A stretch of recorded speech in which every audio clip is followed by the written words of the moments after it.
વિદ્યાર્થી મિત્રો, અમારી યુટ્યુબ ચેનલમાં તમારું હાર્દિક સ્વાગત છે. આજે આપણે બિઝનેસ એકાઉન્ટ 4 ની અંદર યુનિટ 3 સેવા પડતર પદ્ધતિ 1 માં થોડાક હેતુલક્ષી દાખલા જોઈએ. છેલ્લે ઉદાહરણ નંબર 9 આપણે જોઈએ. નાના હેતુલક્ષી પ્રશ્નો પૂછાય છે. તો હેતુલક્ષીમાં ઉદાહરણ નંબર 10, ઉદાહરણ નંબર 11, ઉદાહરણ નંબર 12, ઉદાહરણ નંબર 13 અને સ્વાધ્યાયમાંથી હેતુલક્ષી નંબર 1 અને હેતુલક્ષી 5 એમ ટોટલ 6 દાખલા આજે આપણે શીખવાના છે. બહુ નાના દાખલાઓ છે અને 2 માર્કના એ પૂછાય છે. તો સૌથી પહેલાં ઉદાહરણ નંબર 10 જોઈએ. તો એમાં આપણને નીચે દર્શાવેલ માહિતી પરથી કુલ કિલોમીટર અને કુલ પેસેન્જર કિલોમીટર શોધવાના છે. માહિતી આપણને આપી છે. બસની સંખ્યા 5, મહિનાના કામકાજના દિવસ 24, દરેક બસની દરરોજની રાઉન્ડ ટ્રીપ 4. તો રાઉન્ડ ટ્રીપ એટલે જાતા વળતા બંને આવે, ધ્યાનમાં રાખજો. બસ દોડવાનો એક તરફનો માર્ગ 20 કિલોમીટર છે એટલે રાઉન્ડ ટ્રીપ 20 × 2 40 કિલોમીટર થાય, ધ્યાનમાં રાખવાનું. દરેક બસની વાહન પેસેન્જર ક્ષમતા 50 છે અને દરેક બસે વાહન ક્ષમતાના 90% પેસેન્જરનું વહન કરવાનું છે. એટલે કે બસની અંદર 50 સીટ છે પણ 90% પેસેન્જર લઈ જાય છે એટલે 50 ના 90% 45 થાય, બરાબર છે. તો આ 50 ના 90% આપણે લેશું તો 45 પેસેન્જર થાય, બરાબર છે. અહીંયા 50 ના 90% કરેલો છે. તો મિત્રો, કુલ કિલોમીટર માટે બસની સંખ્યા ગુણ્યા ટ્રીપ ગુણ્યા અંતર ગુણ્યા કામકાજના દિવસો, બરાબર, એ પ્રમાણે કરીએ તો 5 બસ છે, 4 ટ્રીપ છે અને અંતર છે એનું 40 કિલોમીટર થાય. રાઉન્ડ 20 × 2 એટલે અંતર 20 લખ્યું છે એક તરફનું, આપણે રાઉન્ડ ટ્રીપ લખવાની છે એટલે રાઉન્ડ ટ્રીપ 20 × 2 એટલે 40 કિલોમીટર અંતર થાય અને ગુણ્યા 24 દિવસ થાય એટલે 1,92,200 કિલોમીટર કુલ કિલોમીટર જવાબ આવે. આમાં બસની સંખ્યા હોય અને ટ્રીપને અંતરને દિવસો વડે ગુણી નાખો એટલે કુલ કિલોમીટર આવી જાય. બધામાં આ સૂત્ર લાગુ પડે છે. પછી કુલ પેસેન્જરની કિલોમીટરનું શોધવું હોય તો પેસેન્જર ગુણ્યા કિલોમીટર એટલે કિલોમીટર પેસેન્જર આવી જાય. તો આપણે કિલોમીટર તો શોધ્યા પણ પેસેન્જર છે, દરેક બસ 90% પેસેન્જરનું વહન કરે છે એટલે 50 પેસેન્જર ક્ષમતા છે એના 90% 45 થાય. કેટલા થાય? 45. તો કિલોમીટરને 45 વડે ગુણી નાખો એટલે 8,64,000 પેસેન્જર કિલોમીટર આવે. આ તમારો જવાબ નંબર 2 આવે. તો મિત્રો, ઉદાહરણ નંબર 10 ની અંદર કિલોમીટર કુલ શોધ્યા અને પછી જો પેસેન્જર કુલ કિલોમીટર શોધવા હોય તો એ પેસેન્જરની સંખ્યા વડે ગુણી નાખવાના. તો એ પ્રમાણે તમને પેસેન્જર કિલોમીટર આવી જાય. ઉદાહરણ નંબર 11 ની અંદર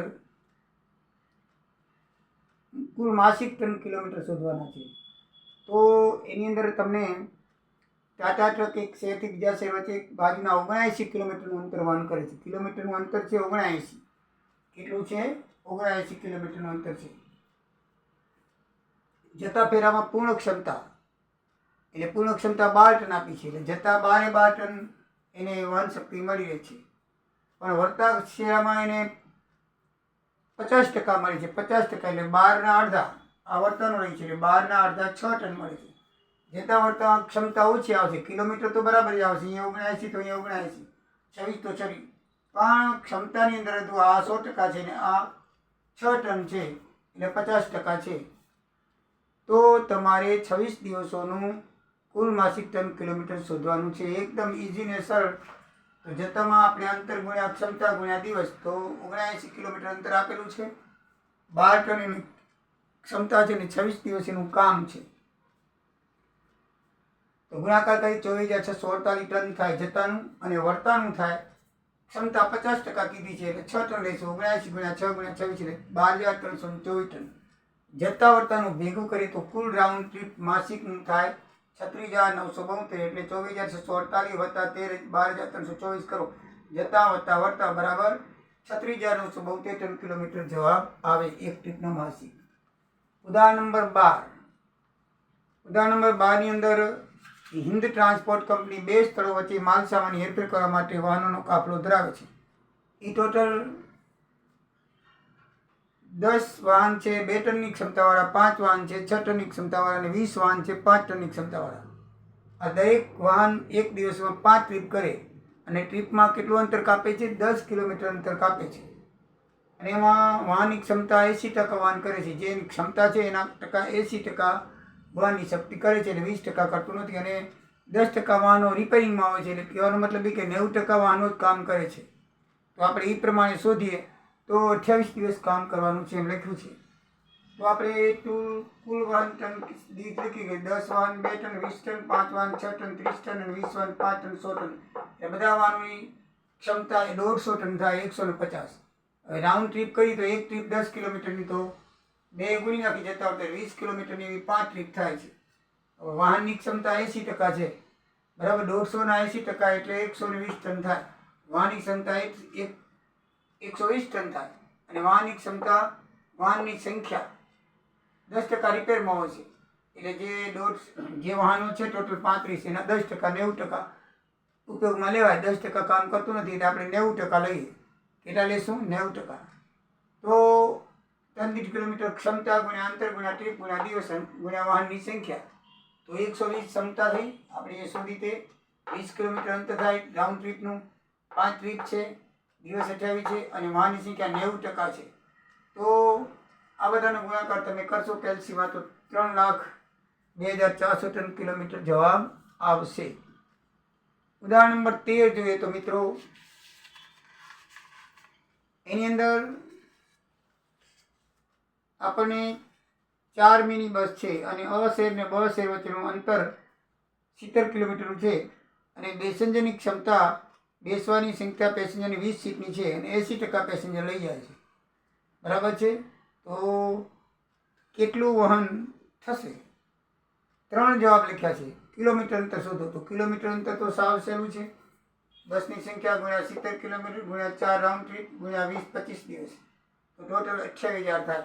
કપાયેલા કુલ અંતર આવી ગયું એટલે 28 દિવસ થાય.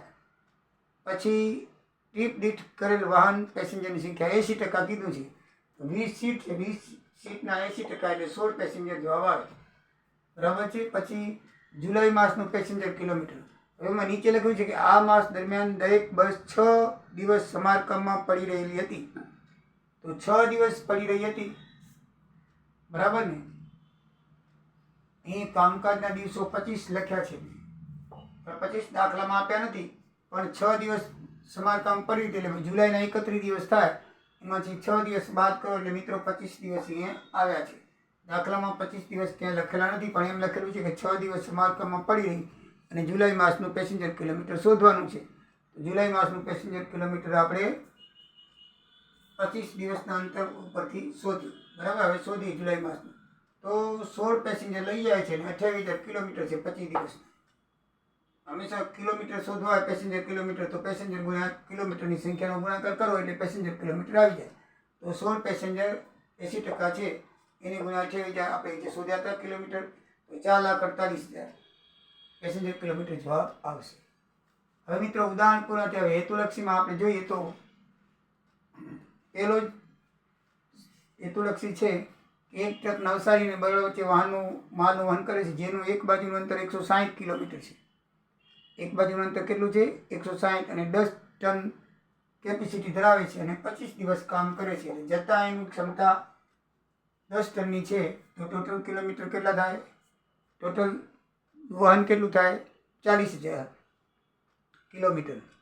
વળતા 160 અને પછી લખ્યું છે 40%, એટલે 10 ના 40% એટલે 4 થાય અને 25 દિવસ એટલે 16,000, એટલે વહન શક્તિ 56,000 કિલોમીટર થઈ જતા વળતા બને, બરાબર છે. જાતા ફૂલ છે, વળતા 40% છે, એટલે 10 ના 40% 4 ટન ગુણ્યા છે. તો કુલ ખર્ચ આપણને આપેલું છે. સ્થિર ખર્ચ 21,011 અને 23,789 અસ્થિર ખર્ચ છે, એટલે કુલ ખર્ચ 4,48,000 રૂપિયા થાય. તો આપણે 1 ટનની સેવા પડતર શોધવી હોય, આપણે દાખલા પહેલાં મોટા ગણેલા છે. તો ખર્ચ ભાગ્યા અંતર કરીએ તો 44,800 ખર્ચ છે એને ભાગ્યા કુલ કિલોમીટર કરો તો 80 પૈસા એકમ દીઠ પડતર આવે. 1 ટન દીઠ, એનો ટન એકમ ટન છે, 1 ટન દીઠ પડતર આવે. હવે આપણે સેવા હેતુલક્ષી નંબર 5, પેજ નંબર 187, 1 કુલ વાહનોની ક્ષમતા. આના જેવો દાખલો છે. ઉદાહરણ 12 જેવું છે. ઉદાહરણ 12 તો સેમ છે. તો એમાં પણ ઈ જ છે, કુલ વાહનોની ક્ષમતા આપણને શોધવાનું છે. 3 કિલોમીટર ખાલી શોધવાના છે, બીજું કાંઈ શોધવાનું નથી. આની જેમ જ ઉદાહરણ 12ની જેમ. તો વાહનોની સંખ્યા ગુણ્યા ક્ષમતા ગુણ્યા કિલોમીટર ગુણ્યા ટ્રીપ ગુણ્યા દિવસો ગુણ્યા ક્ષમતાના 80% ગુણ્યા સરેરાશ વાહનની ટકાવારી. બરાબર છે મિત્રો? આની જેમ જ છે 80%. પણ એમ 80% કરીને ત્યારે 80% ગુણ્યા છે, અને પછી વાહનની ક્ષમતાવાળી 90% છે. એમાં પણ 90% છે, અને આમાં પણ 90% છે. તો 80% 90% ગુણાકાર કર્યો છે. 10 ગુણ્યા 2 એટલે 20, 5 30 ને 100 એના જેટલું છે. 150 એટલે અહીંયા 150 જ આવે છે. ગુણ્યા કિલોમીટર ગુણ્યા ટ્રીપ ગુણ્યા દિવસ ગુણ્યા 80% અને ગુણ્યા 90%. 80% ક્ષમતાના અને 90% વાહનના. તો ગુણાકાર કરશું તો મિત્રો 1,35,000 ટન કિલોમીટર જવાબ આવશે. એકદમ સીધા અને સરળ દાખલા છે. તમે જો ધ્યાન રાખજો, મહેનત કરશો તો તમને સફળતા મળશે. બરાબર છે મિત્રો? તમારું જે મહેનત કરવાનું જે રીત છે, તમારી જે મહેનત છે, તમારી જે એનું મહેનતને તમે જારી રાખજો તો તમને સારું વળતર મળશે મિત્રો. હવે નેક્સ્ટ વિડીયોની અંદર સ્વાધ્યાયના દાખલા લઈ આ સ્વાધ્યાય પૂરું કરશું. જય સિયારામ, જય દ્વારિકાધીશ.